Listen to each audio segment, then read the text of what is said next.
Welcome to the People Leaders Podcast, the audio resource for managers and business leaders creating high-performing teams.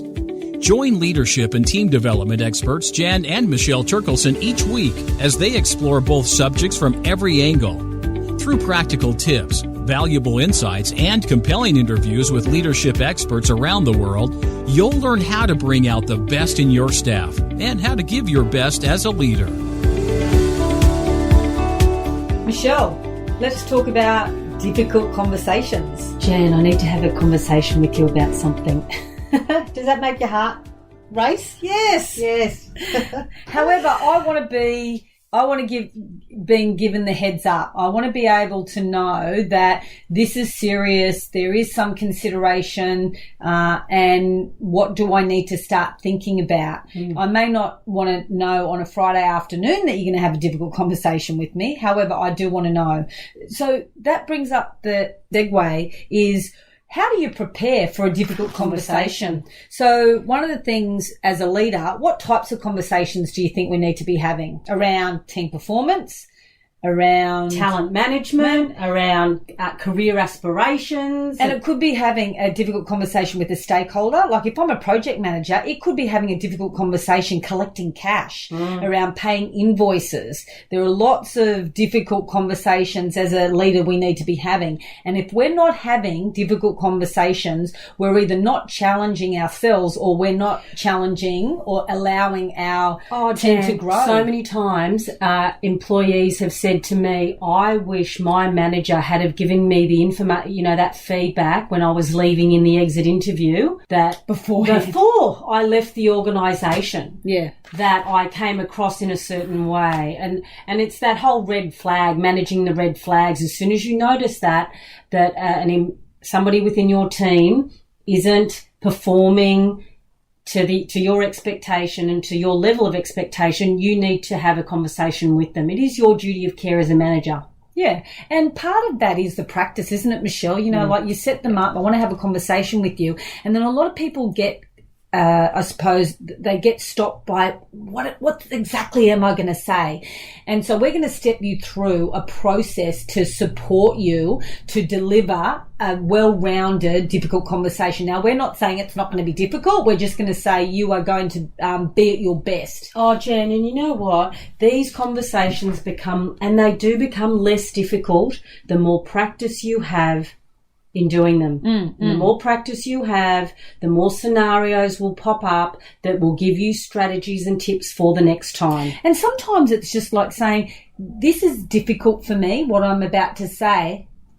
However, this is very important, your growth and development and the team's, level of cohesion. And if we don't have this conversation, it's going to impact the performance of the team. And it's also going to impact your career development or progression in the organisation. Yeah. Who's not going to want some feedback on that? Yeah.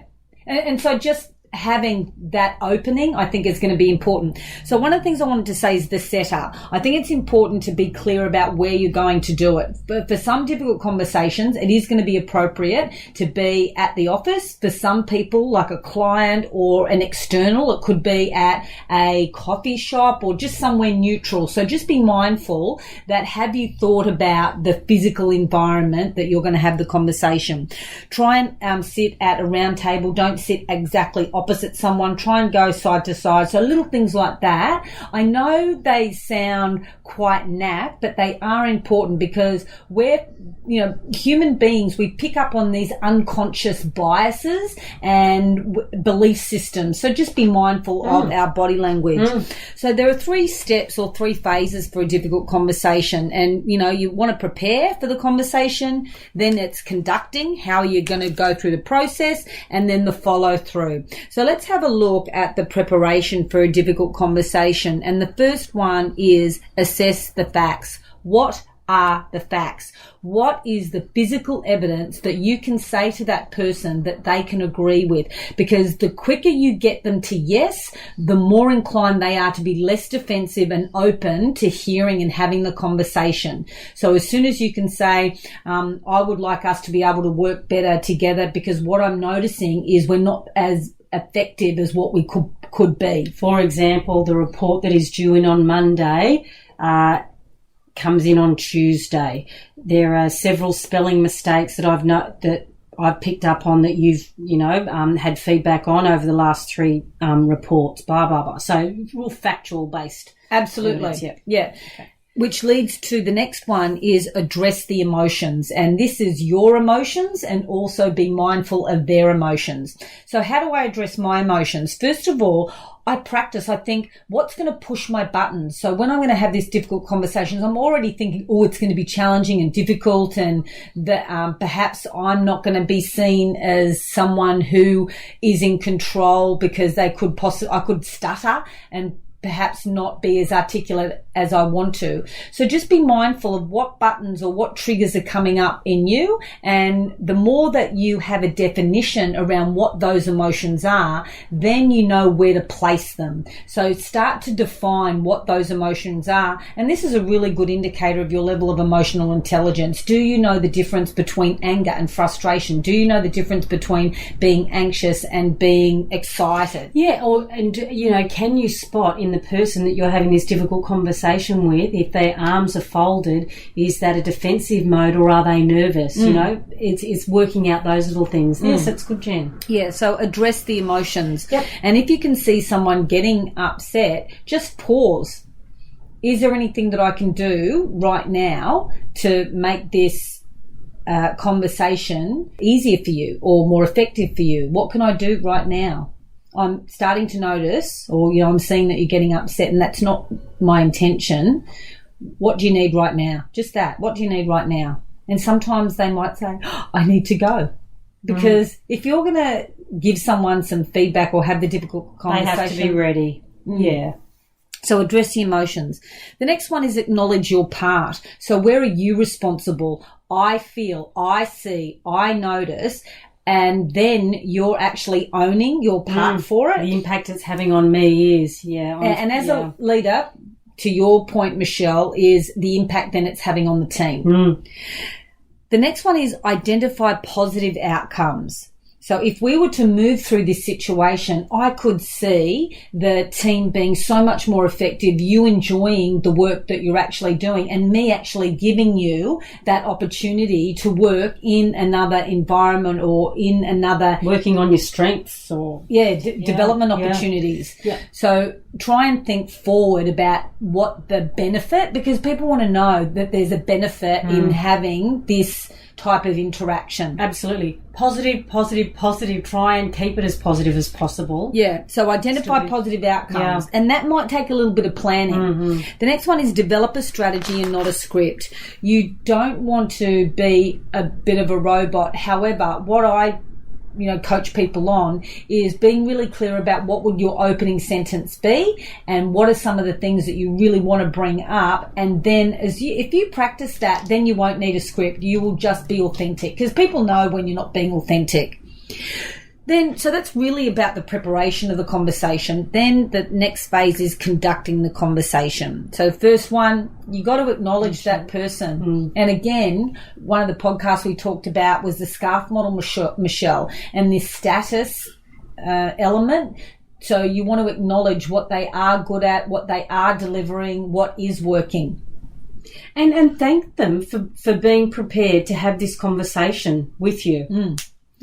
Frame the problem, be really articulate about what the problem is and the impact that it's having. Ask questions and listen. And the quality of the answers you receive is usually dictated by the quality of the questions that you're asking. So the more specific, defined, and focused your question is, that is going to reflect the type and quality of answer that you get. Even the question to someone, if you're in my shoes, what would you be doing? It's a great question, Jen. It's a great question. Look for common ground is another part of conducting the difficult conversation, is look for where both of you are feeling the pinch, are being challenged, have got similar strengths. Just find something that is common to you, because again, this develops this aspect of relatedness. Yeah, and that we both want to solve this problem. This isn't your this isn't your problem, and I'm not the problem that you are trying to solve. It's both our problems or the situation that we're trying to work through. Because what if you find that, it's difficult looking for common ground and the person's becoming defensive? Sort of almost leads to this next issue of like adapt and rebalance. You need to be in the moment. And you know what? If it's not working, stop and say, I think it might be time for us to have a break, go away, refocus, have a think about this. What do you think? Beautiful, because then it gives them power. Yeah, what do you think? Yes. Yeah. So adapt and rebalance. And part of this adapting and rebalancing is knowing what ground you are willing to give as well beforehand. So you might be surprised. There might be a whole lot of background information and issues that you just were not aware of. And the last aspect of conducting the conversation is establishing commitments. So agree what you're actually going to do about it, and be clear about what your role is and what the other person's role is. So let's go to the next part, Michelle, about the difficult conversation is the follow through. And this is extremely important because you want that person to be clear about you're going to uphold the commitments that you agreed to, and they are going to uphold what they've agreed to. So it is all about, well, for me, the phrase that I like to use is follow up and follow through. And at the end of your conversation, be clear about what you are going to follow up and follow through on, and what the expectation of that person is in terms of following up and following through. And I would always follow up in writing and keep my commitments. Yeah. Maybe a little bit of personal reflection, afterwards, like, how did I think I went? I think that's essential, Jan, because unless you're going to get better at this, because as a manager worth their salt will have lots of difficult conversations, because it's not easy being an exceptional people manager. So, I definitely would have a look at a reflective piece on what did I do well, what would I do differently, and in time it would be great if you did establish a really open and trusting relationship with that person to get some feedback on them. So how did you remember, 6 months ago when we had that conversation, how do you think it went, and do a bit of a follow-up? But even before that, what could I have done differently? To progress that, this relationship or your development in a way that was specifically for you. So let's have a look at some of the other writings around the difficult conversation. The one that comes to mind is the fierce conversation. So there have been so many books around having the difficult conversation. One of the writers is Susan. Yeah, Susan Scott. And she talks about the 7 principles of fierce conversations. And they're, it's the last one actually that I love is let silence do the heavy lifting. And sometimes, especially us extroverts, Jan, we feel as though we have to fill up the gaps with words. And sometimes just, making an observation and then just sitting in that silence can lead to somebody filling it with something more meaningful. Oh, it's gold. Yeah. How many times has that happened in our coaching conversation where you just allow the space and then that person can sit, understand the situation and go deep and then express how they're feeling. Yeah. So one of the other ones that I like in her 7 principles is obey your instincts.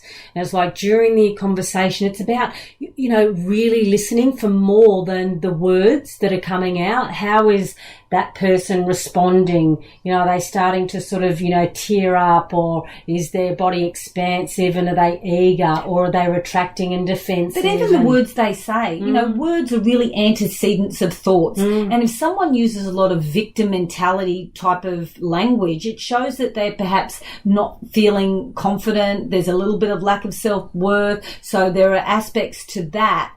As a leader, how am I managing that emotional, situation in people? So, I just wanted to refer people to Susan's book.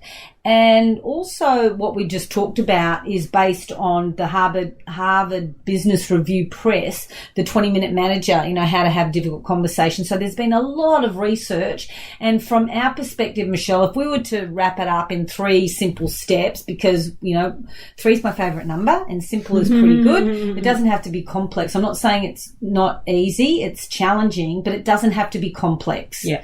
So the first one. For me, it's clarity about the message. Yeah, I love clarity. Yeah. Second one would be monitor our emotions. Be really mindful about your emotions and what you're feeling, because we're human beings. We feel through situations. And the third one, be solution focused with a positive sort of, twist to it. Yeah. What now? What next? What could we be doing? In 6 weeks' time, if we want to be having a conversation, what do we want to be talking about? And how can I help you do that? How can we get there?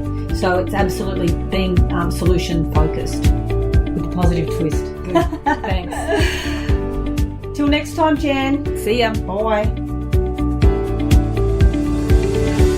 Thank you for joining us on the People Leaders Podcast.